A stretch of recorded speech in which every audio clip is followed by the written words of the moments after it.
Welcome to Baz Travels. After driving 14,826 kilometers through 24 states and Washington, D.C., I've seen rocket launches to the Grand Canyon and Hoover Dam. I've explored Route 66, ghost towns, deserts, snow, and beaches on both coasts.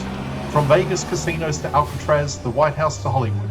Join me for a journey of the ordinary and the extraordinary. Loading destination. Simulation starting in 3, 2, 1.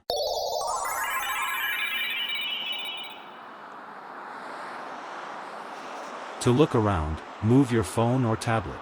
Click and drag if on a computer or move your head if using a VR headset. Please like and subscribe. This bridge exists because the landscape refused compromise. There was no easy route across Black Canyon, no gentle crossing point, no place where gravity relaxes its grip. If traffic was going to move here, it had to do so at height. Standing on the bridge, that decision feels obvious. The canyon drops away instantly, not gradually, and the space below is too wide to feel contained. You're not above a gap, you're above an absence. What most people don't realize is how precise the structure is. The arch beneath you was built outward from both canyon walls at the same time, meeting in the middle with almost no margin for error. From this position, you're standing on alignments judged in millimeters, suspended across hundreds of meters of empty space. Walking across it feels different from driving it because your body isn't insulated. There's no windscreen, no enclosure. You feel movement, you feel vibration, you feel the scale directly. Every step reinforces the height. The railings don't block the view, and the designers clearly intended that. This bridge was never meant to hide where you are. It was meant to make you aware of it. Look down and the Colorado River barely registers as a river. It becomes a reference point, a way to understand distance rather than water. The depth is so extreme that your senses of scale have to recalibrate. Traffic passes beside you at speed, and that contrast is part of the experience. Vehicles treat this as a solution, a bypass, a straight line from one side to the other. On foot, it's impossible to ignore what's happening beneath that line. From here, Hoover Dam begins to appear not as a destination, but as a context. Heavy, anchored, pressed into the canyon.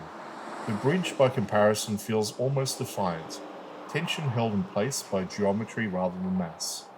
Wind moves across the deck unpredictably. When it hits, it doesn't push you sideways so much as to remind you that nothing here is sheltered. This is open air, fully exposed. The memorial aspect of the bridge matters here. This isn't decoration or naming convenience. A structure this exposed, this precise, and this unforgiving carries a weight that matches the idea of service and risk. The bridge doesn't soften that meaning, it reinforces it. As you move towards the Nevada side, you feel the crossing behind you more than the distance ahead. The span you've already walked begins to register as something substantial. Stepping off the bridge doesn't end the experience instantly. Your body takes time to let go of the height. Your eyes still expect open space. This bridge isn't about views alone, it's about confrontation. With scale, with precision, and with what it takes to move through a landscape that offers no shortcuts. You don't walk away from this bridge unchanged. Even briefly, it recalibrates how big space can feel.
Simulation terminated.